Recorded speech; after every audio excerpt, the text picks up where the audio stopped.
Right now at 5, a bank robber from Kansas is killed after he crosses into Oklahoma. And we've got ourselves a chilly start across the area, but we've got warmer temperatures on the way and some thunderstorm chances down the road. We'll take a look at all that coming up. And to help keep judo lessons free, Christ Community Judo Ministry holds a bowling day with a silent auction. The 4 states' most watched news starts now. Good morning and welcome to the KOAM Morning News. It's 5 a.m. I'm Tanya Bach. I'm Chris Warner. So hope everybody had a great weekend. We missed you last week. I missed being here, but it was a lot of fun. Kids on spring break. We just kind of chilled and had some fun events planned, and I am sore. I haven't gone roller skating and I don't know how long, and I'm regretting that decision, but it was a lot of fun. Hope the rain didn't disrupt too many of your plans. That's the one advantage to knowing the forecast for the week is we planned ahead. We had specific events for indoors and outdoors based on what the weather was going to be like. And you might want to plan some specific events this week as we have additional rain chances as we head into the end of the week. Right now, the MoDOT camera, 20th and Range Line, we're looking pretty good out there so far. And it's going to stay that way, at least for the next couple of days. We got clear skies out there. It is cold, though. 32 in Joplin right now, feeling like 26, and that's with a light north-northeast breeze at 6 miles an hour. Temperatures across the area are cold. 29 in Fort Scott, 31 Chinook Parsons, 34 Miami, 33 Neosho, and at the freezing level in Carthage. Now, we will gradually warm up as the morning goes on. We'll have those mostly clear skies into the upper 40s by late morning, and as we head into the afternoon, we're looking at highs about the mid-50s, so still below average out there. And we'll have a few more clouds as the day progresses, turning into partly cloudy skies. As we drop into this evening, we're going to have increasing clouds, mostly cloudy, down to 42 by 10. Overnight low, pretty chilly, 34 degrees, and we may see a stray shower or two out there, but I think for the most part, we're going to remain dry as we head into our Tuesday morning. So let's take a quick look. There's that possibility of a stray shower or two as we head into our Tuesday. We stay clear, stay decent as we head through the week. Temperatures do begin to warm up, and then what we're watching is late Thursday and then into our Friday as a frontal boundary gets in here, the possibility of some showers, some thunderstorms. Some of those could potentially be strong to severe. It is something that we've been watching the last couple of days, and we will continue to monitor through the week, so make sure you stay with us. We'll keep you updated on those storm chances, but between now and then, temperatures warm up and they feel a lot more spring-like heading into the end of the week. Tanya? All right, thanks, Chris. A fisherman was at the right place at the right time on Friday when he spotted an elderly woman's vehicle sinking in the Missouri floodwaters. Leighton Hoyer says he woke up to check out the water levels following a night full of rain in Granby. That's when he saw the 80-year-old woman's car quickly sinking with her trapped inside. He jumped in and was able to pull her out of the car and get them both to safety. The woman told Hoyer that her 3 dogs were in the car, but it was submerged before he could save them. Authorities said the woman, who Hoyer only knows as Norma, refused to be transported to a hospital. She was picked up by a family member. A man trapped in floodwaters in Missouri went from getting a life-saving rescue to lockup. It happened Friday near Springfield in Greene County after the James River spilled out of its banks due to heavy rain. Firefighters responded to a call around 1 p.m. and rescued the man, who had been separated from his vehicle and swept away. The man was not hurt, but he was immediately arrested for an unrelated incident. And right now, it's unclear what led to the arrest or if the man is still in custody. In Missouri, 2 people are dead after floodwaters swept away a vehicle with people trapped inside. Investigators say it happened just after midnight Friday morning on State Highway M in Wright County. It was dark, and the driver could not see that the road was submerged in 5 feet of water. Marina Silver has more. The Missouri State Highway Patrol says 6 people were in a car when it hit water on the road about midnight. The fast-moving current swept the car down Parks Creek more than 1,000 feet. 4 people were inside, made it to shore. 2 did not, 20-year-old Devin Holt and 19-year-old Alexander Roman Ranelli. It's always a tragic situation whenever something like this, an incident occurs, and then obviously have a loss of life of young individuals. The consequences, it seemed like a group of things that came together and caused this tragic event. The individuals, by the driver's statement, couldn't see the roadway very good due to the downpour, and then I think the headlights on the Subaru SUV weren't doing a very good job of illuminating the roadway. Well, this happened after a torrential downpour dumped several inches of rain across the Missouri and surrounding areas. The State Patrol emphasized that it's very important for drivers to avoid flooded roadways as the heavy spring rains saturate the ground and fill up city drainage and sewer systems with water. The Kansas bank robbery suspect who was involved in a pursuit with the Oklahoma Highway Patrol Friday afternoon has died. Troopers said they got a call about a bank robbery suspect from Kansas who entered Oklahoma, and troopers were able to track down the vehicle and were engaged in a pursuit. Shots were fired as the suspect fled on foot in an area near Interstate 35 and US 412. The bomb squad was called in to the scene because the suspect claimed to have a bomb in the vehicle. That's according to troopers. No troopers were injured during the pursuit. Area first responders joined forces to rescue 4 people from swift-moving waters. About 1 p.m. Sunday afternoon, first responders in Bates County responded to reports of an overturned boat near the Old Town Boar Ramp on the Marias de Signas. Area agencies responding for the coordinated rescue effort included Bates County Sheriff's Office, Butler Fire Department, the Rich Hill Fire Department, MSHP conservation agents, and the Bates County EMS. Citizens also helped with rescue and the carrying of victims to a waiting EMS. After all were evaluated by EMS, 1 adult male was taken to an area hospital. On Sunday, Christ Community Judo Ministry held a bowling for judo and silent auction. The ministry teaches children and adults judo as well as fitness and self-defense. The auction and shoe rental proceeds went towards equipment and operating expenses needed for the lessons. Students at the judo received lessons for free. And it's amazing what judo has helped the students. And in that, we find that we also do a like a 5-minute devotion to help them with their walk with Christ and everything also. And then we get out on the mat and throw each other. The goal was to raise $2,000. Monarch Cement Company in Humboldt, Kansas holds a truck rodeo. The rodeo holds a competition to determine which 2 drivers will advance on to the Nationals in Nashville.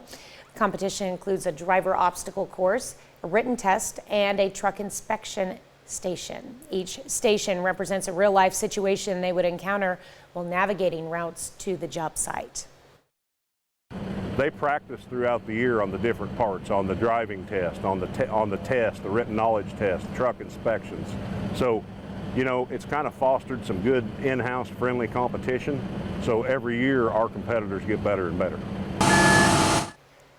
That's a look at this morning's top stories and weather in our first 7 minutes. Coming up on the KOAM Morning News, a school in California temporarily puts a halt on activities that use its football field, all thanks to one feathery little visitor. Plus, state governments continue to try and censor books, especially those written by or about people of color and the LGBTQ community. They say that the eyes are the windows to the soul, but what if they're also able to tell about the first signs of Alzheimer's? You're watching the KOAM Morning News. More real news in the morning. We'll be right back. Marina High School in California may usually be home to the Vikings, but for right now, it's the home to an unexpected guest. Michelle Guile has more. I actually think it's really sweet of the school to care about what's happening. Marina High School may be the home of the Vikings, but for the next 3 to 4 weeks, the Huntington Beach High School will make room for a tiny new feathered guest. It's this mama bird who laid her eggs on the football field. Maybe it's a sign of something. Maybe it's a very, very lucky thing to have birds at our school like that. The shorebird is known as a killdeer. It landed on the 25-yard line a few days ago and so far has laid a handful of eggs on the artificial turf. The latest was Thursday after a track meet. Local bird expert Debbie McGuire is so grateful the coaches made accommodations for the nesting mother. So the first barrier they used is the track coach put hurdles around the nest. And there were, at that time, 3 eggs. And then after the track meet yesterday, they discovered now there's 4 eggs. If all goes well, the eggs will hatch sometime after Easter. Many of the students were unaware of the campus visitor. After all, it's not common for a killdeer to nest in a place best known for touchdowns. Honestly, I think that's pretty cool how it chose Marina High School out of like all the other high schools. I think it's really good for them to like keep the bird safe, and then hopefully we could see the bird hatch. I think it's cool. It represents us well. I think it makes us look good. Yeah. Now, the mama and her eggs cannot be relocated according to federal law. School officials say they will suspend all activities on the track until the bird and her babies walk or fly away. We'll be right back with another look at your forecast after this. Welcome back to the KOAM Morning News. Chilly start for us out there. Let's just be honest. Let's call it a cold start out there. 20th and Rangeline, MoDOT camera. We look good. The problem is we feel quite cold. In fact, current temperatures are chilly. 32 in Joplin, feeling like 26. That's with a north-northeast breeze at 6. The good news is not particularly breezy for us today. 31 Lamar, 32 Pittsburgh, 33 Chetopa, 34 Miami, and 35 in Anderson.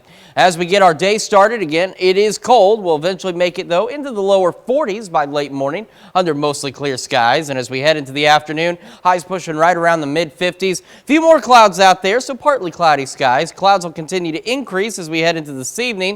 And we'll be mostly cloudy down to 42 by 10, 34 for the overnight low. And there's a slight chance of a stray shower or two as we head into our late overnight hours. And you'll see those stray showers on the future track. There's that brief possibility late tonight, early tomorrow morning of a stray shower. After that, we're going to stay fairly decent through the rest of the week. However, we're watching a system on Thursday. It's going to fire up along a cold front, and that could bring us some showers and thunderstorms late into our Thursday, early Friday, and then more thunderstorms as we head into Friday afternoon.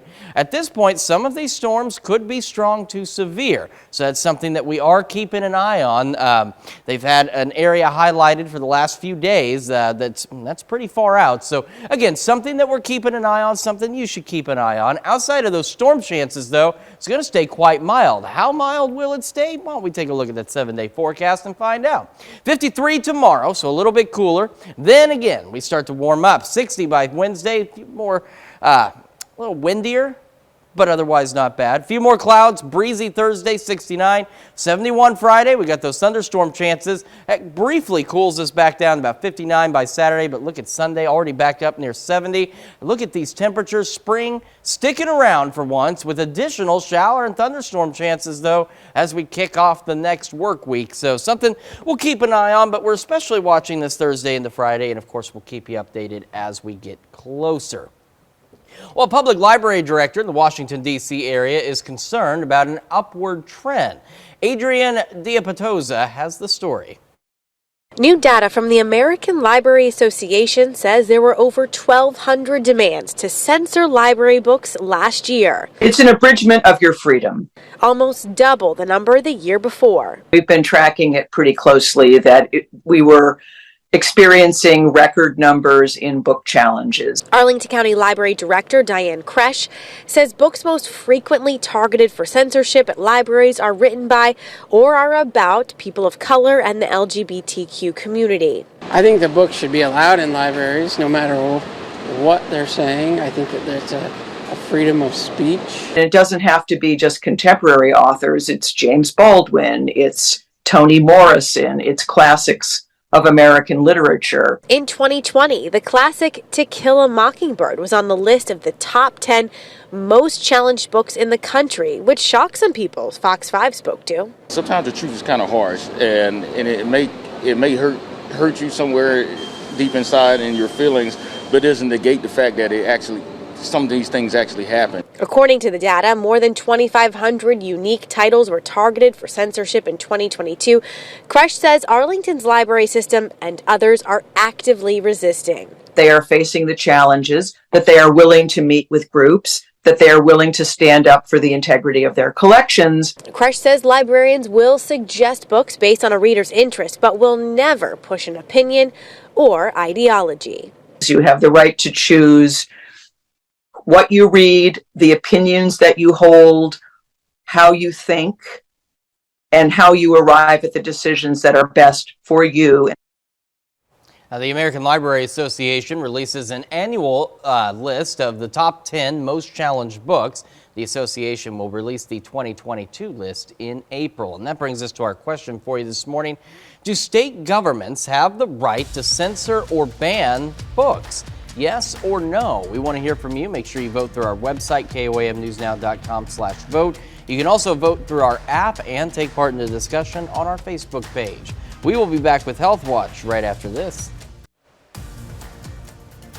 Topping Health Watch this morning, a new study suggests marginalized communities may suffer the consequences of air pollution more than others. Researchers looked at the death rates for older communities with higher poverty rates and larger populations of people of color. The New England Journal of Medicine studies zeroes in on a kind of small particle called air pollution called PM 2.5. The particles are so tiny they can travel past the body's usual defenses and stick in the lungs or enter the bloodstream. Researchers found everyone would benefit from cleaner air, but higher and lower income Black people and lower income white people may benefit more from lower PM 2.5 levels in the air. In 2019 alone, long-term exposure to particle pollution contributed to the deaths of 4 million people. EPA is trying to develop new air pollution safety standards. Eyes may be the window to the soul, but they could also provide glimpses into cognitive health, or could they? A group of researchers think eye health may be able to help diagnose Alzheimer's disease. That's because Alzheimer's begins in the brain decades before any symptoms appear, so patients do not know they have the disease until it has progressed. Scientists looked at retina and brain samples from 86 people over 14 years. They found that changes to the retina correlate to changes to the brain associated with Alzheimer's. If researchers could diagnose the disease earlier by looking at eyes, patients could make lifestyle changes that may delay the onset of symptoms or limit their severity. And the link between E. coli and UTIs has been long known, but a new study shows that E. coli from meat is responsible for more urinary tract infections than was previously known. The new research shows that more than 500,000 UTIs in the U.S. each year are caused by E. coli that enters the body by eating contaminated meat, passing through the digestive system. E. coli cannot cross into the urinary system into the human body, but it is present in human waste. UTI can occur if a particle of that waste enters the urinary system. One reason E. coli from meat is particularly worrisome for doctors is because farm animals are routinely given antibiotics, and UTIs caused from E. coli found in meat could also be responsible for more antibiotic-resistant UTIs. Well, scientists in Japan have created mice with 2 biologically male parents for the first time. The team, led by a professor of genome biology at Osaka University in Japan, generated eggs from the skin cells of male mice. When implanted into female mice, the eggs produced healthy pups. That's according to research published this month in the journal Nature. The proof of concept research could expand the possibilities for future fertility treatments, including same-sex couples. However, scientists warn there is still much to learn before cultured cells can be used to produce human eggs in a lab dish. That's a look at some of today's top health stories. You're watching the KOAM Morning News. Now we've got ourselves a pretty cold start across the area. Temperatures in the lower to mid 30s. It will warm up this week. We'll talk about how warm it's going to get when the KOAM Morning News returns. Right now at 5:30, a film festival rolls into Miami, Oklahoma's Coleman Theater. It's a clear and cold start for us on this Monday morning. Warmer temperatures on the way and some rain chances. We'll look at all that coming up. Kansas City University's Joplin campus hosts a mass casualty incident simulation exercise, all thanks to the Medical Corps Club. The 4 states' most watched news starts now. Good morning and welcome to the KOAM Morning News. It's now 5:29. I'm Tanya Bach. I'm Chris Warner. So it's a very cold start for us this Monday morning. Bit, yeah. It is not very spring-like at all, but don't worry. We're getting through these cold slumps and we're progressively working toward more consistent spring-like temperatures. But spring-like temperatures means spring-like weather, and spring-like weather in the 4 states also means thunderstorm chances, and we're going to talk about that. Right now in Joplin, though, we got those clear skies skies. It is cold. It is 32 degrees. Feels like 26 though. It's with a north-northeast breeze at 6 miles an hour. Across the area, temperatures again cold. 31 Iola, Chanute, Yates Center, Parsons, Chatopa, 30 Neodesha, 32 Miami, 33 Neosho, and 31 in Lamar and Nevada. Now, as we get our day started, cold, but mostly clear. Temperatures do eventually warm into the lower 40s by late morning. As we head into the afternoon, we'll see a few more clouds, some partly cloudy skies, looking at highs pushing the mid-50s, similar to yesterday, but still below average for this time of year. And as we head into this evening, more clouds. We go mostly cloudy, down to 42 by 10, overnight low of 34. There's a stray chance that we could see a shower or two out there, but I think most of us are going to remain dry. In fact, we're going to be a little cooler tomorrow, 53, otherwise partly cloudy. We're 60 Wednesday, 69 Thursday, watching those thunderstorm chances Friday. We'll talk more about those later. And then we've got a pretty decent weekend ahead of us as well. Tanya?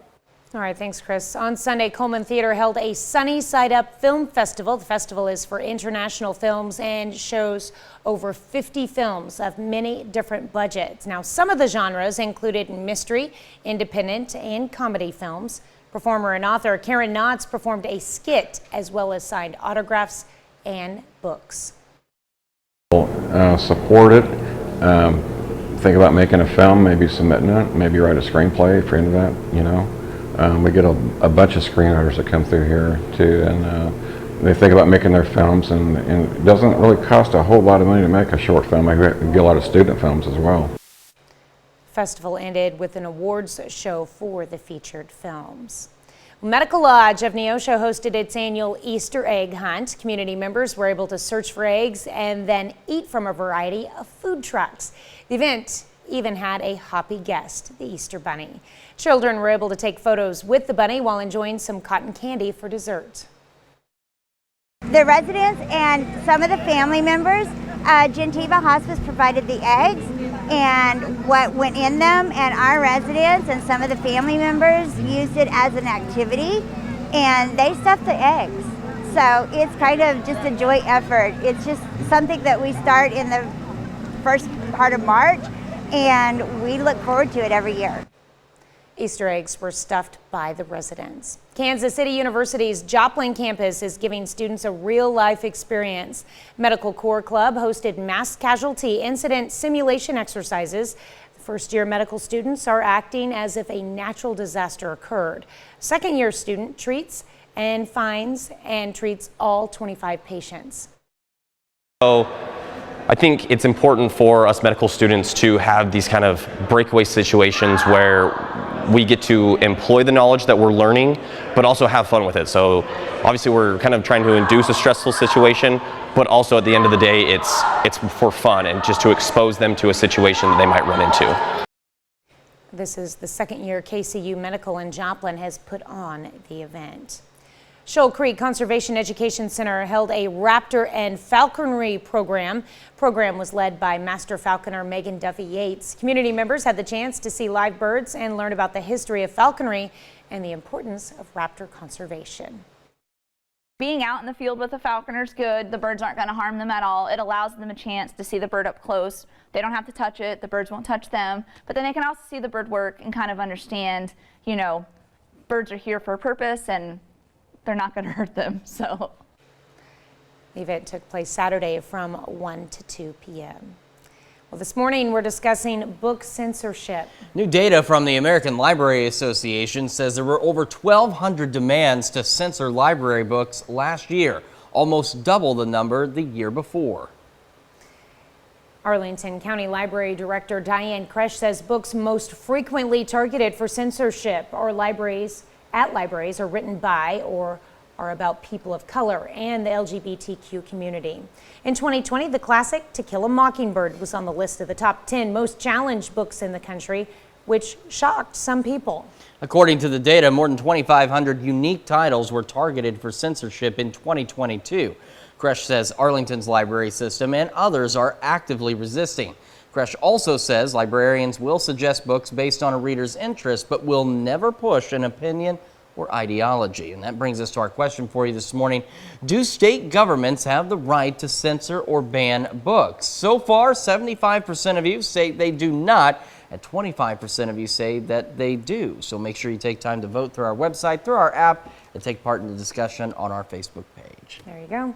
That's a look at our top news stories. Coming up this half hour on the KOAM Morning News, how students at an Iowa university are giving back to a lunch lady who has given them nothing but love. Plus, the man that inspired the major motion picture Hotel Rwanda is released from prison. We'll have the latest. You're watching the KOAM Morning News. More real news in the morning. We'll be right back. Topping World Watch, leaders from 22 countries are meeting this weekend in the Dominican Republic, and the troubles next door in Haiti are getting particular attention. The Ibero-American Summit is underway in Santo Domingo, where the escalating and deadly gang violence in Haiti is causing alarm. One rights group estimates armed gangs now control the capital Port-au-Prince and half the country. Dominican Republic's President Luis Abinader is demanding international intervention. Civil servants will no longer be allowed to use entertainment apps on their work phones. French government announced this on Friday. The ban prohibits game and dating apps, streaming services, and content apps such as TikTok and Instagram. According to France's Ministry for Civil Services, entertainment apps do not have the necessary level of cybersecurity and data protections. Shouldn't be playing games on your work phones anyway, right? Well, authorities in Venice, Italy are searching for a man who jumped off a 3-story building into a canal. The video recorded on Thursday shows the moment the man, wearing only boxer shorts, jumps from a building rooftop into a canal and lands on his belly. Authorities are trying to identify the man, saying he will be arrested. Venice's mayor says he would give the man a, quote, certificate of stupidity and a lot of kicks. The city is urging its residents to help identify the person who is believed to be a tourist. Last year, more than 40 tourists were arrested for swimming in Venice canals. Well, drone footage released by the Spanish Civil Guard shows one of the largest whale species in the world. The gigantic whale weighs about 40 tons and measures 55 feet long. It was seen with a rare deformation, severe scoliosis, according to experts, off the Spanish coast in the Mediterranean Sea. Studies have revealed that traumatic events, such as a collision with a ship, are usually the cause of abnormalities in whales. Well, the activist who inspired the major motion picture Hotel Rwanda was released from prison after his 25-year terrorism sentence was commuted. Rwanda President Kagame commuted Paul Rusesabagina's sentence on Friday. Now, he has been credited with saving hundreds of his countrymen from genocide, but years later he was convicted of terrorism-related offenses in a trial that was widely criticized. Rusesabagina has said his arrest came in response to the criticism of Kagame over alleged human rights abuses. Government officials say the activist's sentence was commuted by presidential order after a request for clemency. However, under Rwandan law, commutation does not expunge the conviction. The subject is a 68-year-old resident of both the United States and Belgium. The U.S. has called the case against him unfair. Pope Francis has updated a 2019 church law aimed at holding senior churchmen accountable for covering up sexual abuse cases. Pontiff has expanded the law so it also covers lay Catholic leaders. The updates reaffirm that vulnerable adults, and not just children, can be victims of abuse when they're unable to freely consent. Francis has now made permanent temporary provisions that were passed in 2019 in a moment of crisis for the Vatican and the Catholic hierarchy. Over 3,600 people are forced to evacuate after a large warehouse fire in Hong Kong. Firefighters responded to the fire on Friday around 2 p.m. The warehouse was located in Changsha Wan, a residential and industrial area that also houses students. An investigation into the cause of the fire is underway, but officials suspect it was linked to sparks from nearby construction work. So far, there are no reports of any deaths, just a few minor injuries. Authorities in Russia say a drone operated by Ukraine was responsible for a big explosion on Sunday that left a wide crater in Kirovsk. The force of the blast left 3 people injured and 3 buildings damaged. The town is about 180 miles from Russia's border with Ukraine. Now, Kyiv did not immediately respond to a request for comment. In the past, Ukraine has denied allegations that its drones have flown into Russian territory and caused damage to civilian infrastructure. Well, using an underwater nuclear weapon to create a radioactive tsunami sounds like something like a supervillain in an action movie might threaten. Well, Kim Jong-un claims North Korea has developed such a capability. Brian Todd reports. New information tonight on the North Korean strongman's brutality and his unrelenting ambition to threaten his enemies. With these photos showing tracks just under the surface, Kim Jong-un's regime claims to have tested an underwater drone capable of carrying a nuclear warhead. Kim himself was photographed beaming next to a drone. North Korean state media says the mission of this weapon is to, quote, make a super-scale radioactive tsunami to destroy enemy warships and ports. It claims this drone traveled underwater for nearly 60 hours, then detonated a warhead and blew up a mock enemy port. Some analysts are skeptical of the real capability of this weapon. There's a lot we don't understand about how they're controlling this weapon, whether it's pre-programmed or whether they're actively maneuvering this thing underwater. And Ankit Panda says this drone would likely be vulnerable to being destroyed by the U.S. and South Korean navies before it flushes out to sea. But he says it could still be a threat. There's nothing preventing North Korea from, in principle, putting a nuclear device on an underwater vehicle like this and detonating it. They could use it against massed formations of surface warships. In testing an underwater drone, Kim takes a page from Vladimir Putin's playbook. Russia claims to have developed a submarine-launched nuclear power underwater vehicle designed to strike enemy cities with nuclear weapons. But the Kremlin's offered no real proof of it. In recent days, Kim has apparently been successful in testing another menacing weapon. From mobile launchers, North Korea fired off long-range nuclear-capable cruise missiles. Eye-catching video shows the missiles hugging coastlines and mountains. These aircraft fly fairly low, and if they will be nuclear armed, that's going to present, I think, a substantial challenge for missile defense and warning in Northeast Asia. This comes as a new report from human rights watchdog group Korea Future details barbarous conditions inside Kim's network of prisons. What it says was a pattern of summary executions, torture, rape, and starvation. At least one prisoner, it said, was forced to eat cockroaches and rodents to survive. A woman jailed for crossing the border into China, the report says, was forced to have an abortion when she was 7 or 8 months pregnant. Any drop of foreign blood dropped into North Korea is an offense to the Kim regime, and thus these poor ladies had relationships with Chinese men and were forcibly returned, are subjected to this criminal treatment. North Korea's representative in the UN has not responded to allegations in the report. Kim's regime usually claims allegations of human rights abuses are part of a smear campaign organized by the U.S. That's a look at some of your biggest headlines from around the world. We'll be right back.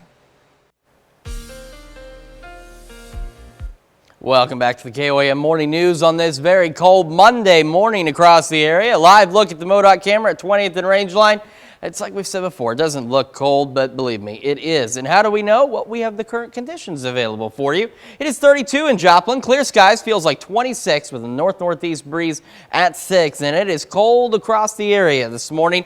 28 in Fort Scott, 31 in Iola, Chanute, Parsons, Chetopa, 30 Neodesha, 32 Miami, 33 Neosho, 32 Monette, Carthage, 31 Lamar, and we've got 30 in Nevada. And as we go through our morning, again, it stays cold, but we remain mostly clear, maybe a passing cloud or two, and into the lower 40s by late morning.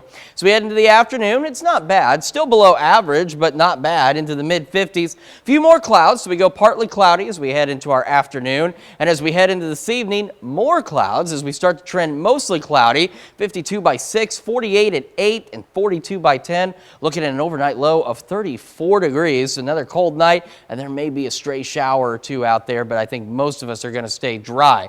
So here's where we could see a stray shower or two overnight as we head into our Tuesday, and then we're going to stay dry at least for a couple of days through the rest of our Tuesday and into our Wednesday, and for the majority of our Thursday. However, Thursday we're watching a cold front that's going to start to roll in from the west, and as it does so, it's expected to trigger some showers and thunderstorms, and here they are as we head into late Thursday across parts of southeastern Kansas all the way back into north central Oklahoma. And then we go into our Friday. We'll have a few more lingering showers, maybe a rumble of thunder before we could see another line of showers and thunderstorms develop as we head into late Friday morning and into Friday afternoon.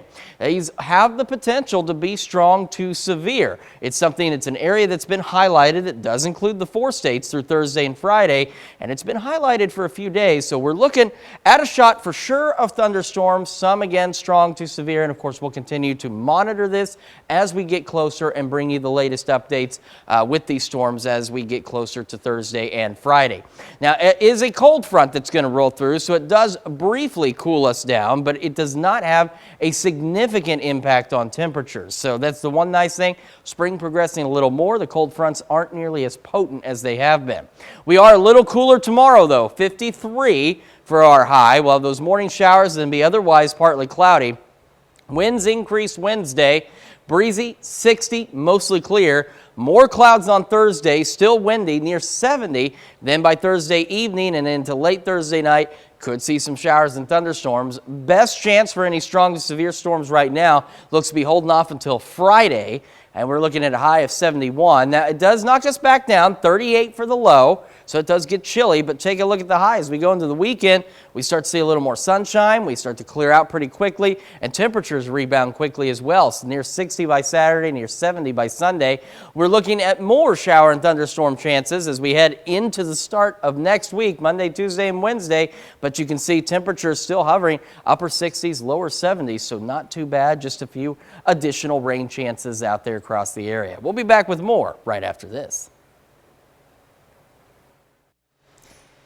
An employee at an Iowa university is not just making sure students are well fed, she's making sure they feel the love. And now students are returning the favor.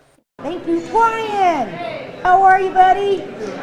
You know you're loved. When was the last time a lunch lady greeted you by name? Hi, Anthony. You know you're going to be on TV. How are you? Good, how are you? Marietta Jackson is no ordinary lunch lady. For 15 years, she's been a powerful light that brightens the Drake University Hubble Dining Hall. Hi there. Hi, Marietta. How are you? Doing well. Good. And she makes everybody that passes by her cashier station feel right at home. She's an amazing woman. She's always so kind. She takes care of us, and she always makes you feel special. They love me. I love them too. They know I'm the mom away from home. She knows everybody's name. She lights up your day, makes you feel welcomed. You would never guess she's going through what she's going through. What she is going through might wipe that smile away, but not Jackson. I have ovarian cancer, which has not been pleasant at all. Jackson has been on and off the job and in the hospital dealing with scary health issues. That's when Drake basketball player Maggie Bear opened up a GoFundMe account for her, and it's raised more than $18,000 for medical expenses. I feel surrounded with love. And that love is mutual. To have that level of warmth and comfort and joy come out of this one little body is something that I feel like everybody looks forward to. I know I look forward to it. Jackson says she's trying to work as much as she can through her diagnosis, and she asked us to let her send a message. I feel their prayers, and I am truly blessed. Thank you so much. I don't even know how to say thank you. Thank you. A special person surrounded by her special students in the lunchroom. Can I have a hug? Yes. Oh, I love you guys. Love you too. Well, the GoFundMe donations for Marietta Jackson have now reached $20,000 and continue to grow. We'll be right back. Well, just like here on Earth, other planets have seasonal changes, and NASA's Hubble Space Telescope captured the shifting conditions on Uranus. The ice giant rolls on its side around the sun and follows an 84-year orbit. So for 42 years, parts of one hemisphere are completely without sunlight. Even looking at the planet just 7 years apart, you can see the orientation shift. Hubble also captured the different weather patterns on Jupiter. Well, this happy calf finds its forever home. The Happy, that's what its name is. The cow was born in West Gippsland, Australia, with a distinct marking on its side, 3 black dots in the shape with a smiley face. Happy's original owners say the birthmark is the first of its kind they had ever seen.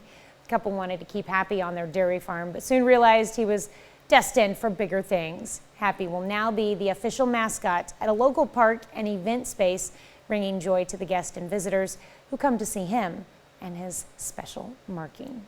And you're going to want to do something to bring you some joy this morning as we're cold and we will remain chilly as we get our day started. Mostly clear skies though. Lower 40s by late morning. We're looking at below average highs, but not bad, into the mid 50s. A few more clouds. We'll go partly cloudy this afternoon, and then more clouds this evening. We'll go mostly cloudy down to 42 by 10. Another cold one, 34 for our overnight low, and maybe a stray shower or two out there. Most of us though should remain dry.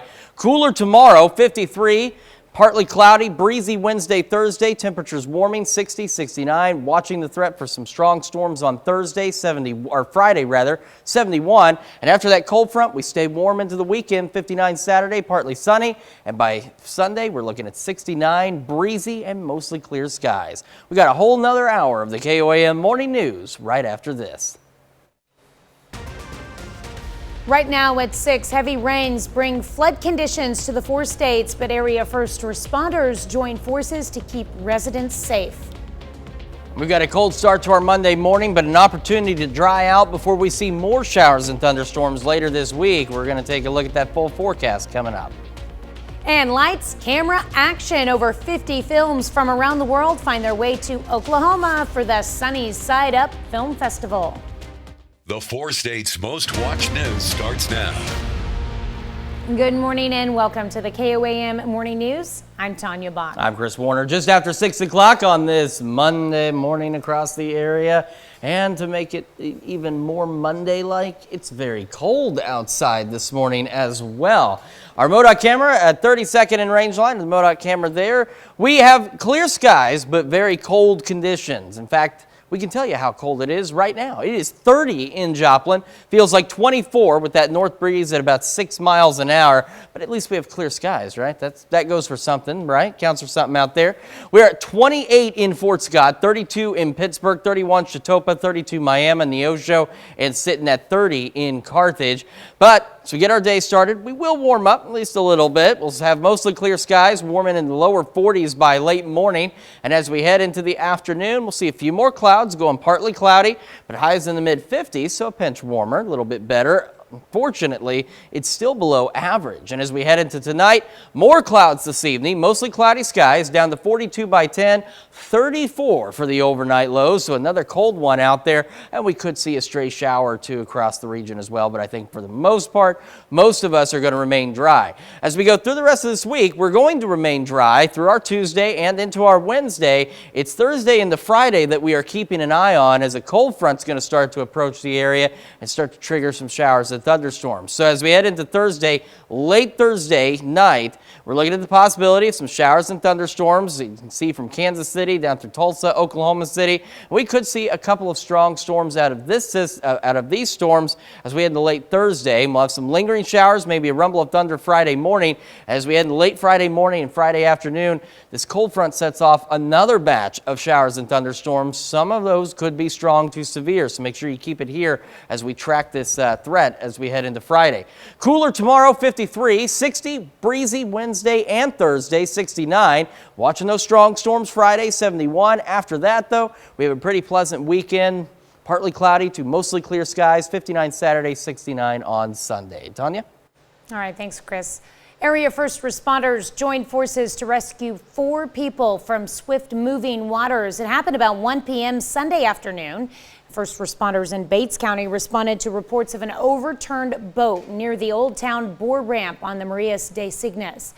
Area agencies responded for the coordinated rescue effort, including Bates County Sheriff's Office, the Butler Fire Department, Rich Hill Fire Department, MSHP conservation agents, and the Bates County EMS.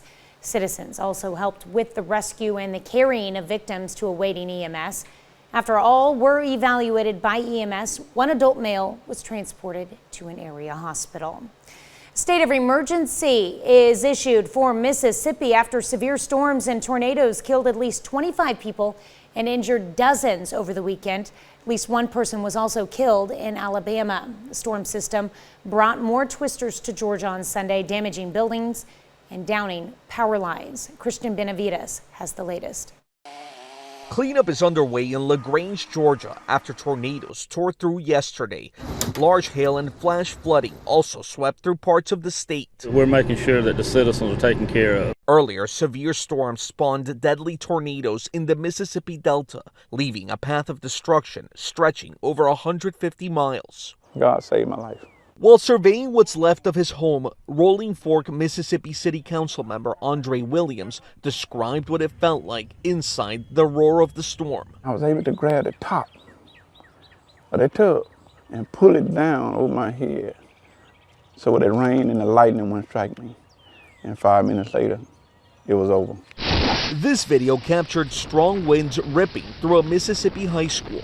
FEMA says more than 2,000 homes were either damaged or destroyed here in Rolling Fork, Mississippi. Yesterday, President Biden approved a disaster declaration authorizing federal funds for some of the hardest hit counties. The Secretary of Homeland Security and FEMA officials toured the damage in Rolling Fork yesterday with the state's governor. The president has directed us to be here to assist the people of Mississippi. Volunteers offering food, water, and supplies are also on the ground. I knew that there was going to be help needed, so I got in and drove here. The White House says more federal aid could be added as damage assessments continue. Christian Benavides, CBS News, Rolling Fork, Mississippi.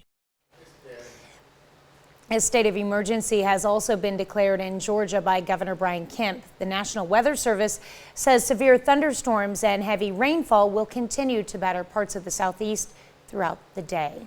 To be the first to see breaking news, weather, and sports, you can download the KOAM News app. It's available free of charge in the Apple App Store and the Google Play Store. Just search for the KOAM News app. Kansas City University's Joplin campus takes students into a worst-case scenario. The Medical Corps Club hosted mass casualty incident simulation exercises. First-year medical students are acting as if a natural disaster occurred, as second-year students treat and find all 25 patients. So I think it's important for us medical students to have these kind of breakaway situations where we get to employ the knowledge that we're learning, but also have fun with it. So obviously we're kind of trying to induce a stressful situation, but also at the end of the day, it's for fun and just to expose them to a situation that they might run into. This is the second year KCU Medical in Joplin has put on the event. On Sunday, Coleman Theater screened a Sunny Side Up Film Festival. Festival is for international films and showed over 50 films of many different budgets. Some of the genres included mystery, independent, and comedy films. Performer and author Karen Knotts performed a skit as well as signed autographs and books. Support it. Think about making a film, maybe submitting it, maybe write a screenplay if you're into that, you know. We get a bunch of screenwriters that come through here too, and they think about making their films, and it doesn't really cost a whole lot of money to make a short film. I get a lot of student films as well. Festival ended with an awards show for the featured films. Well, here's something to get excited about. The Medical Lodge of Neosho hosted its annual Easter egg hunt. Community members were able to search for eggs and then eat from a variety of food trucks. The event even had a hoppy guest, the Easter Bunny. Children were able to take photos with the bunny while enjoying some cotton candy for dessert. The residents and some of the family members, Gentiva Hospice provided the eggs and what went in them, and our residents and some of the family members used it as an activity, and they stuffed the eggs. So it's kind of just a joint effort. It's just something that we start in the first part of March, and we look forward to it every year. Easter eggs were stuffed by the residents. That's a look at this morning's top stories and weather in our first 7 minutes. Coming up on the KOAM Morning News. The Final Four is set. I'm Jared Hill with the upsets, the standings, and why this group of Cinderellas is making NCAA history. Plus, taking a trip to the doctor's office can be a scary experience for anyone, especially a child. And we take you to one clinic where teddy bears help put young patients at ease. You're watching the KOAM Morning News. More real news in the morning. We'll be right back. Topping Nation Watch this morning, House Speaker Kevin McCarthy says lawmakers will move ahead with a bill to address national security concerns about TikTok. There are increasing calls to ban the app as it is owned by ByteDance, a company based in China. The company's CEO spoke before a House committee for about 5 hours on Thursday.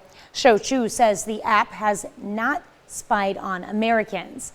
The company says they have spent $1.5 billion for a project to protect users' data. TikTok has about 150 million users in America. Well, people in the city of brotherly love can wash down their cheesesteaks with a glass of water for now. Despite a chemical spill over the weekend, Philadelphia officials say the water in the area is not contaminated. City had initially alerted residents to use bottled water. Many took that warning, leaving some store shelves nearly bare. Coast Guard said in a statement Sunday night that it's collected 60,000 gallons of contaminated water, adding that there's been no reports of any wildlife affected by the spill. City officials say there's enough safe tap water until at least 11:59 p.m. tonight, and that the risk of possible contamination gets smaller as the time passes. Coast Guard and a Carnival cruise ship team up to rescue 3 boaters from their sinking boat on Sunday. It happened off the coast of Alabama in the Gulf of Mexico. The Coast Guard responded after receiving a distress call from the boaters and were able to pinpoint their location. The Carnival cruise ship in the area was then able to locate and rescue the boaters. All 3 boaters are in stable condition. Well, the Final Four is set. This year, none of the top-seeded teams will have a shot at the NCAA Men's Basketball Championship. In fact, all 4 of the teams can be called Cinderellas. Jared Hill has a look at the latest from the tournament. 3 schools will be making their very first Final Four appearances this year. The first time that's happened in more than 50 years. Among the bigger upsets that set the stage, the Miami Hurricanes blew past Texas Sunday, bringing them one step closer to their very first NCAA Men's Basketball Championship. We had to dig deep. Along with Miami, UConn, San Diego State, and Florida Atlantic University are all headed to the Final Four. None of them a number 1 seeded team, the first time that's happened in 12 years. Also the first time in 44 years, no team higher than 4th seed has made it to the semifinals. It was a hero's welcome for the Florida Atlantic Owls, maybe the biggest underdog. The number 9 seed from Boca Raton took down favorite Kansas State Saturday for their first spot in the Final Four. These guys are a very determined, focused group, and they always want more, and they'll be ready to go. They'll take on San Diego State after the Aztecs survived a 57-56 thriller against Creighton. My final year, after losing last year and being able to come back this year and play against them, the Elite 8 and beat them, it's special, you know. UConn, after its 82-54 blowout against Gonzaga, became the only team to reach the Final Four that's been there before. Obviously surprised by the margin of victory, but not surprised about where we're going next because, you know, this is who we've been for a large part of the season. UConn, though, hasn't had an extended March Madness run since its 2014 national championship. Jared Hill, CBS News. The Final Four games are scheduled for this Saturday. That's a look at some of today's top national stories. Here's Chris with a look at your forecast. Now we've got ourselves a very cold Monday across the area. Take a look at these temperatures. Coldest spot on this map, Fort Scott, Parsons, and Neodesha now, all at 28 degrees. The rest of us, for the most part, in the lower 30s. As we start our Monday. This is a March Monday, by the way, and it certainly doesn't seem like it. We will start to trend warmer as the week goes on. Unfortunately, we're also going to start trending for some thunderstorm chances toward the end of the week. We're going to take a complete look at your full forecast when the KOAM Morning News returns. Welcome back to the KOAM Morning News, coming up on 6:18 on this Monday morning across the area, and it is a cold one. We'll take a look at that forecast, those temperatures, and when we'll warm up again here in just a moment. But first, time for a little weather trivia. We want to know which thunderstorm type is also known as a steady state thunderstorm. Is it a squall line, a multi-cell, a supercell, or just an ordinary thunderstorm? While we think about that, let's take a look at that forecast for you. Our camera, 7th and range line. It is clear and it is cold. Same from the MoDOT camera at 20th and range line. It's clear. The roads are clear. It looks all right. It's just as darn cold outside. How darn cold is it? Well, it's that darn cold. 30 degrees in Joplin. Feel like 24 with a north breeze at 6 miles an hour. So we look at temperatures across the area. Some cold spots out there. 27 Sedan. So now the coldest spot on this map. Coming up next is Neodesha, Parsons, and Fort Scott checking in at 28, 32 in Pittsburgh and Miami, as well as Neosho, 30 in Carthage, Nevada, and we're sitting at 31 in Lamar. As we get our day started, it's going to remain pretty darn chilly, but will be mostly clear. Maybe a passing cloud or two, but otherwise plentiful sunshine, making it into the lower 40s by late morning. Our highs today below average still, unfortunately, but still not bad otherwise, somewhat mild. 55 for an afternoon high, but we'll also see more clouds as we go partly cloudy heading into the afternoon. As we head into this evening, more clouds, so we're going to go mostly cloudy. We'll eventually drop to 42 by 10 o'clock, and I know you don't like that, I don't like that, nobody likes that number, but 34 is our expected low tonight, and there might be a stray shower or two out there. I think most of us remain dry, but stray shower or two possible, otherwise mostly cloudy skies. So as we look onto the future track, got that possibility of a stray shower or two, otherwise dry. We're not looking bad for our Tuesday. We're still a little cooler than today, believe it or not, but not bad. We head into our Wednesday, we're looking a lot better. We head into our Thursday, even better temperature-wise, but Thursday into Friday is where we're watching the possibility of some strong to severe thunderstorms. So we've talked about the Storm Prediction Center. They highlight days for severe weather threats, and typically they don't really highlight much beyond the third day, which technically today is to day 1, so we're talking 2 days out. For the last couple of 3 days now, they've had Thursday and into Friday highlighted for our area for some strong to severe thunderstorms. They only do that if the computer models really seem to think it's going to happen. We're still keeping a close eye on it. We're still a few days away. But as we head into late Thursday, we have a cold front. Set off some showers and thunderstorms. Some of these could be strong to severe across southeast Kansas back through north central Oklahoma. Our biggest chance of strong to severe thunderstorms looks to hold off until Friday afternoon. Probably late morning, early afternoon Friday as this front pushes through. Now again, we're still a few days out. It's something we're keeping a close eye on, but there is that chance for some strong to severe thunderstorms Thursday into Friday, so make sure you keep it right here, and we'll keep you ahead of that, and of course bring you any changes to that forecast as time goes on. Back to our quick question. So which thunderstorm type is also known as a steady state thunderstorm? Well, if you happen to pick C, a supercell, you would be correct. Supercells achieve their steady state characteristic because they're efficient in separating the updraft and the downdraft. So let's take a look. A little cooler tomorrow, 53. Warmer Wednesday, breezier too, 60. Hanging on to windy conditions Thursday, mostly cloudy, 69. 71 on Friday, watching those storm chances. And even though it's a cold front, makes us cool for the evening. Look at the weekend, back up to 59 Saturday and 69 by Sunday. We'll be back with more of the KOAM Morning News right after this. Topping Health Watch this morning, the world population could peak below 9 billion in less than 30 years.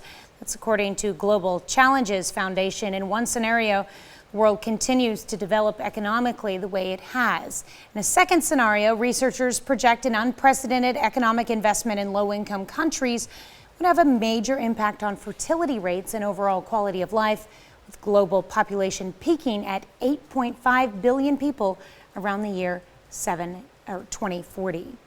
Neonatal intensive care units that are so often a lifesaver for premature babies could be a hazard to hearing. Researchers from the University of Vienna found noise levels inside NICU incubators are actually exceptionally loud for infants, which could lead to hearing impairments later in life. And a scientist from Spelman College has developed research she hopes will better inform the natural and black hair care market.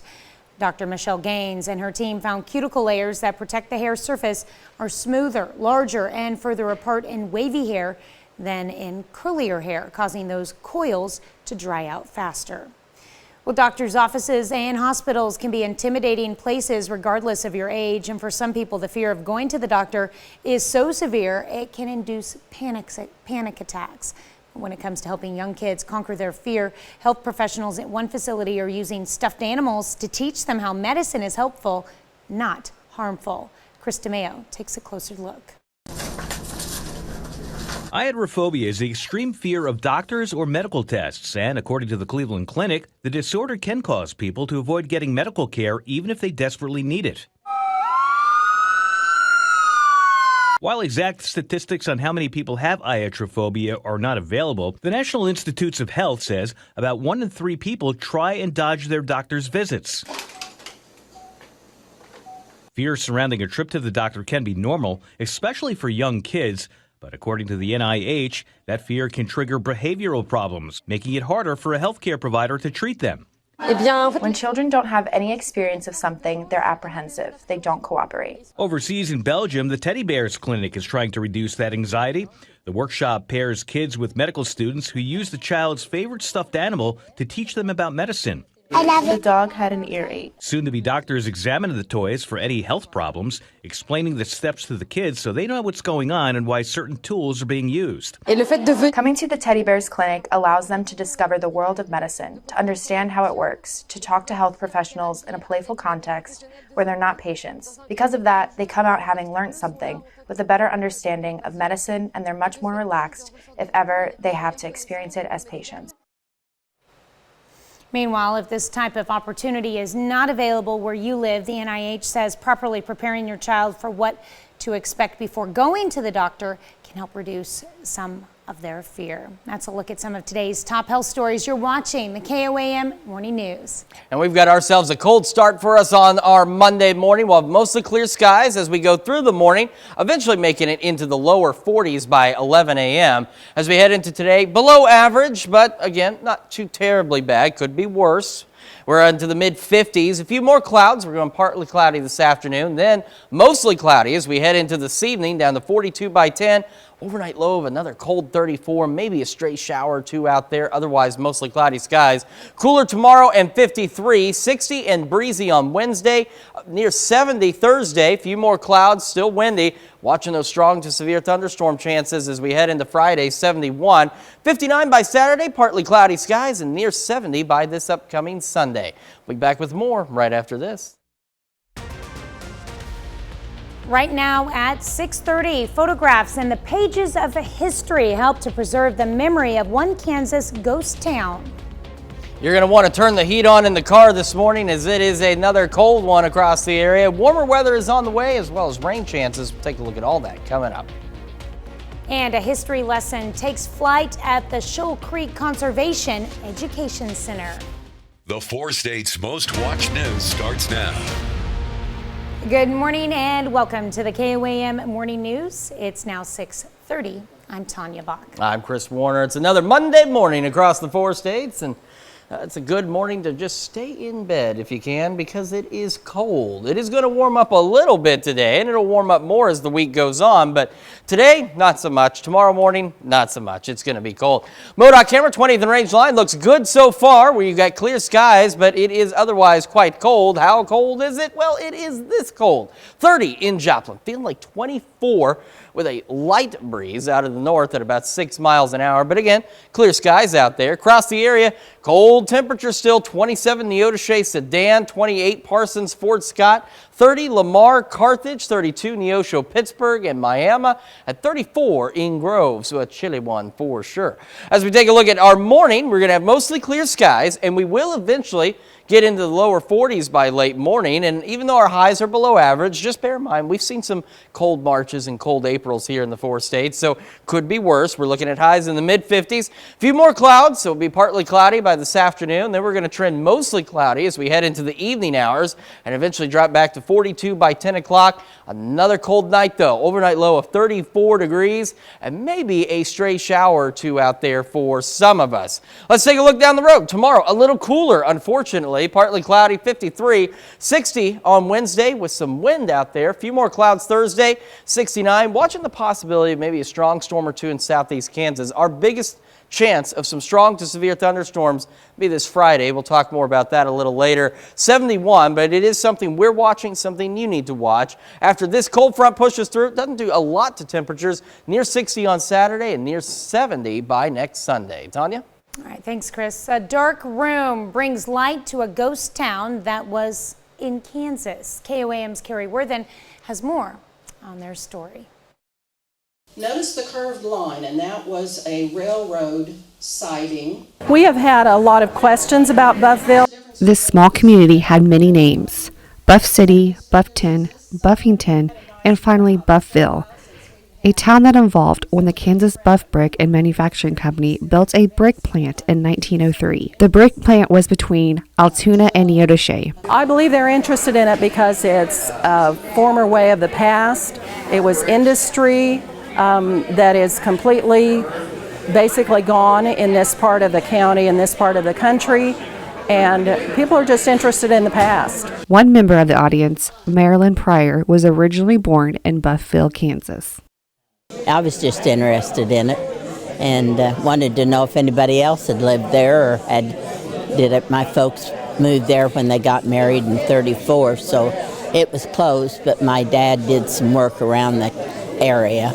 What appeals to me most about history is the stories. I had an aunt and uncle that lived there that I visited off and on, and I always thought it was interesting because they had no indoor plumbing, and that was not a thing I was used to.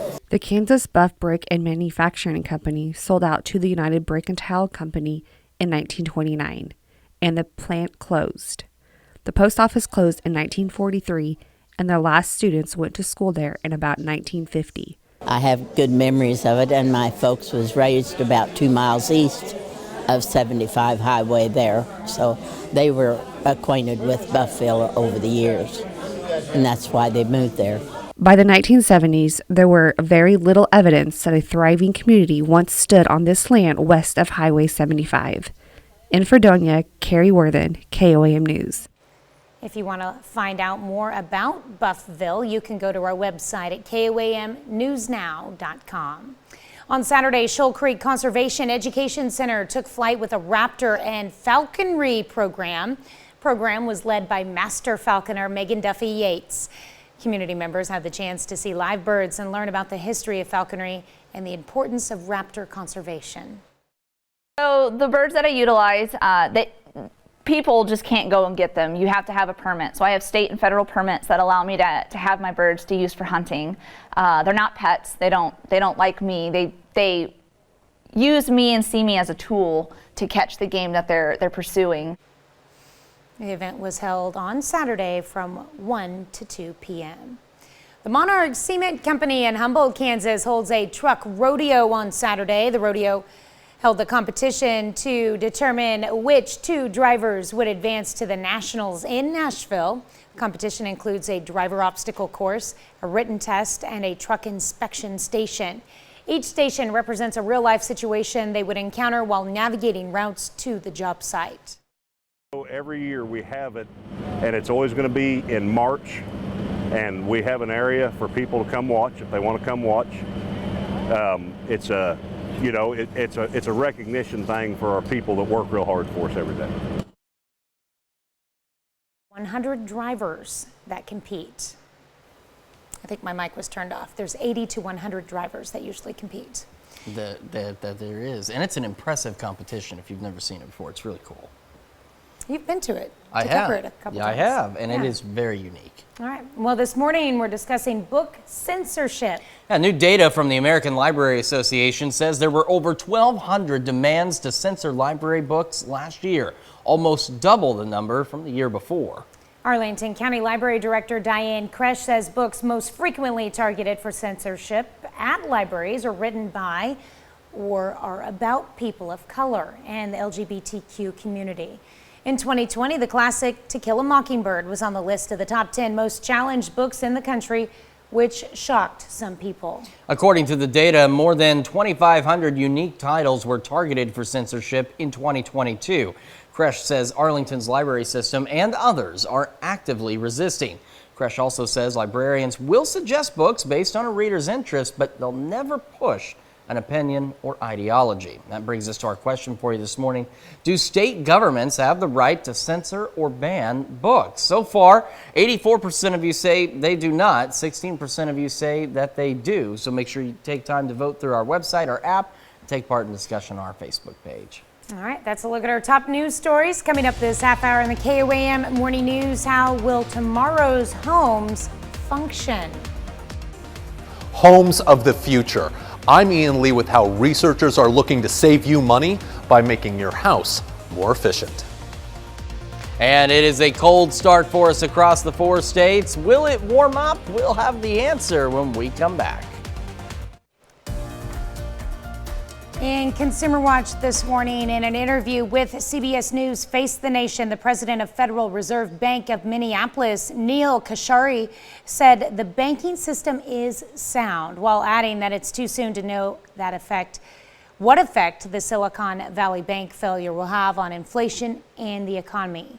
Kashari also called for a regulatory system that ensures the soundness of our banking system and helps community and regional banks to thrive. Well, the end of food stamps could mean trouble for food businesses as well as families. A report says federal help through the Supplemental Nutritional Assistance Program, or SNAP, is ending in most states. Currently, about 41 million American families are receiving help through SNAP. And now, low-income families will have about $95 less a month for groceries. And that could create income trouble for grocery chains that participate. Food retailers may see a drop in non-essential spending in stores, adding to worries about their financial future. Twitter has acknowledged through a legal filing yesterday that part of its source code has been leaked online. Source code is the computer code that runs the social media site. First reported by the New York Times, legal document filed by Twitter asked the website GitHub to take down a code that someone had posted. I think that was supposed to say leaked online, I'm sorry. Twitter had also asked the site to identify who published the code on the giant online software coding company. Research shows more than half of the energy we use at home comes from heating and air conditioning, which can drive up power bills in a hurry. But across the pond in the UK, engineers are busy building homes of the future inside a climate lab to help cut costs and save the environment. Ian Lee reports. It's an energy experiment all about extremes, whether it's weather or the novelty of engineers building 2 houses inside a warehouse. There's only one of these in the world. The goal at Energy House 2.0 is to punish properties on the outside while keeping things comfortable inside. Do these buildings work today under very deep winter conditions, very hot summer conditions, and everywhere in between? Everything about the project at the University of Salford in England is state-of-the-art. If it gets over a certain temperature, the curtains will shut and the ventilation will kick in. To mirrors that double as infrared heaters and lighter weight walls that are more energy efficient. Traditionally in the UK, it would be about 2 foot wide. So you've halved the amount of room you're going to take, but actually the insulation level is still the same. For months, wild weather and extreme temperatures batter the homes, while hundreds of sensors keep tabs on heat loss from the windows to the walls and doors to floors. We have to change the way that we build our homes, make them far more efficient in terms of carbon, energy, cost effectiveness to run. Researchers are also looking at creative ways to raise the temperature, but not your electric bill. Adding things like air source heat pumps, infrared heating, under very controlled conditions, so that hopefully our results can have significant impact. A significant impact on the planet and your wallet. Ian Lee, CBS News, Manchester, England. Energy House engineers say inside that research warehouse, they can recreate snow, rain, gale force winds, and the movement of the sun in temperatures ranging from 4 below zero up to 104 degrees. That's it for Consumer Watch. Here's Chris with another look at your forecast. Now we got a cold start for us across the area.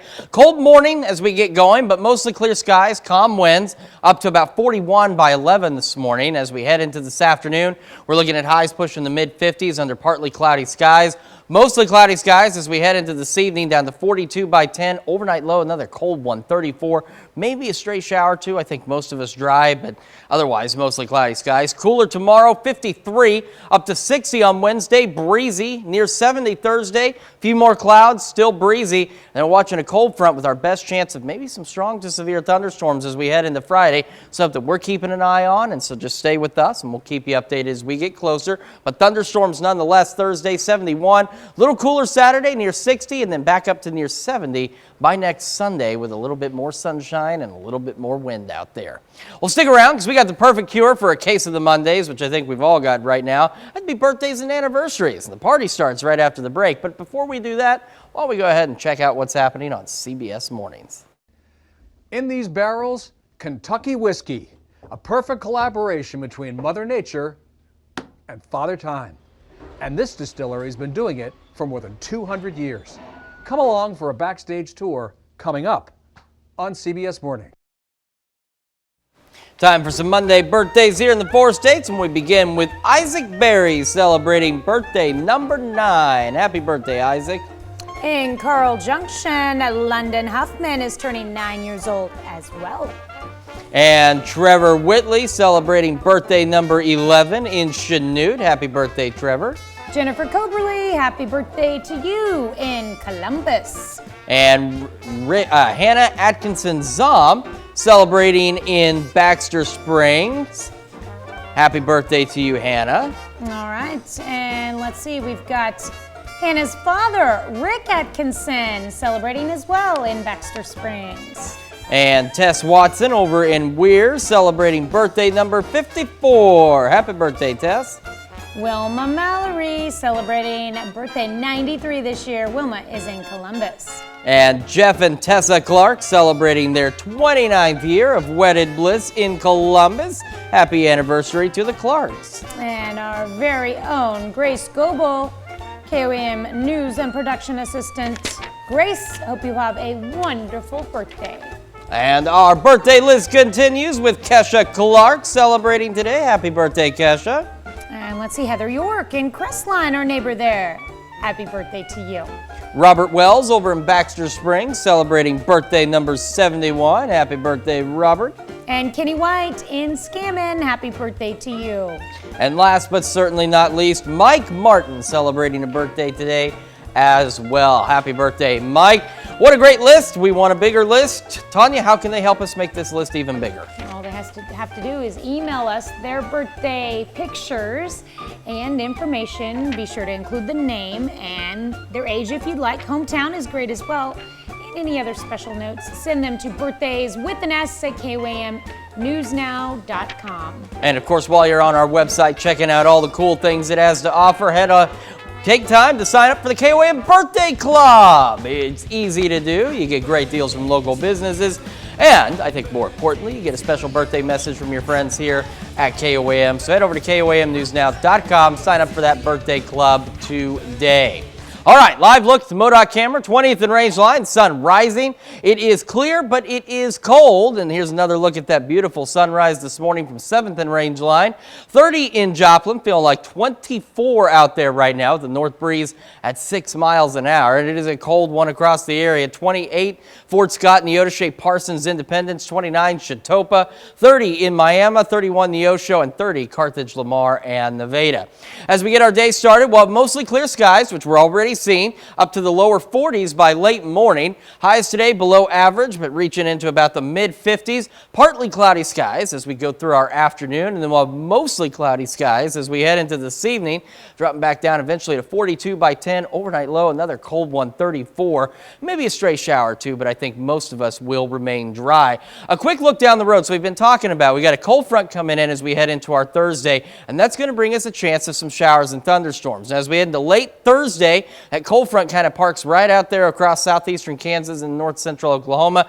Could see a strong storm or two on our Thursday. Our better chance for some stronger, possibly severe thunderstorms looks to be Friday as we head into late Friday morning and into the afternoon. It's still a few days out, So we'll continue to monitor it and keep track of it for you. So just stay right here with KOAM, and we'll bring you any updates to our storm chances as we head into our Thursday. And even though it's a cold front, not nearly as potent as the others we've seen, a little cooler tomorrow, 53, partly cloudy, breezy Wednesday, Thursday, 60.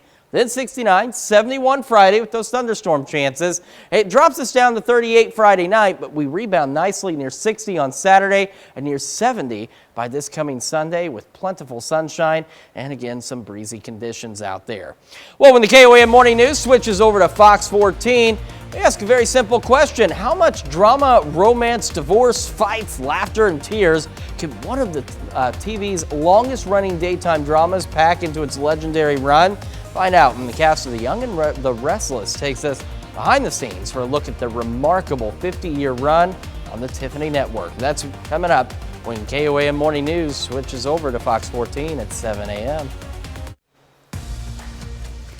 Here's a check of today's top headlines, the news you need to know before you head out the door. Kansas City University's Joplin campus is giving students a real-life experience. The Medical Corps Club hosts mass casualty incident simulation exercises, and first-year medical students are acting as if a natural disaster occurred, as second-year students find and treat all 25 patients.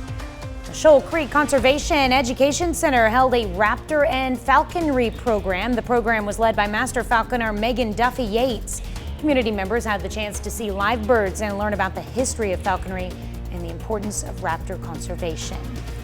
The Monarch Cement Company in Humboldt, Kansas held a truck rodeo on Saturday. The rodeo holds a competition to determine which two drivers will advance on to nationals in Nashville. Competition includes a driver obstacle course, a written test, and a truck inspection station. Each driver represents a real-life situation they would encounter while navigating routes to a job site. And on Sunday, the Coleman Theater held a Sunny Side Up Film Festival. The festival is for international films and showed more than 50 films of many different budgets. And some of the genres included mystery, independent, and comedy films. Performer and author Karen Knotts performed a skit as well as signed autographs and books. That's a check of today's top headlines, the news you need to know before you head out the door. As you head out the door, we're looking at highs pushing the mid-50s after a cold start this morning. Partly cloudy skies. We'll have mostly cloudy skies as we head into this evening. Down to 42 by 10. A cold overnight low of 34 degrees. Maybe a stray shower or two out there, but I think for the most part we're just dry and mostly cloudy. Cooler tomorrow, 53, 60 for us on Wednesday, near 70 Thursday. Breezy both days, increasing clouds. Watching that cold front Friday. Thunderstorms for sure as we head into our late Thursday and into Friday. 71, watching the possibility of some strong, maybe severe storms, so keep it here. We'll keep you updated. After that, though, the weekend looks pretty darn good. Near 60 on Saturday, partly cloudy skies. More sunshine on Sunday, near 70 and a bit breezy. Then that breeze blows in more rain chances. Temperatures stay upper 60s, lower 70s next week, but we've got thunderstorm chances and some showers out there both Monday, Tuesday, and into our Wednesday morning. All right, well, coming up today at noon, we're making strawberry lemonade cake in the Mr. Food Test Kitchen. And your morning news continues on KOAM with CBS Mornings. Next on CBS Mornings, Omar Villafranca is live in Rolling Fork, Mississippi, where deadly tornadoes have left a trail of destruction. Or you can switch on over with us on Fox 14, where your only local morning news continues. And this morning, the Fed has raised interest rates 9 times in the last year, and credit card holders may be the ones feeling the hikes more than most. We do have some ways of lessening the blow. Plus, in the main event, we have a pair of boxers taking on a T-Rex. Yeah, you heard that right. Who's going to win? We'll find out, but that's going to wrap it up for us for now. We'll see you back here tomorrow morning at 5 a.m. And we'll do it again today at noon.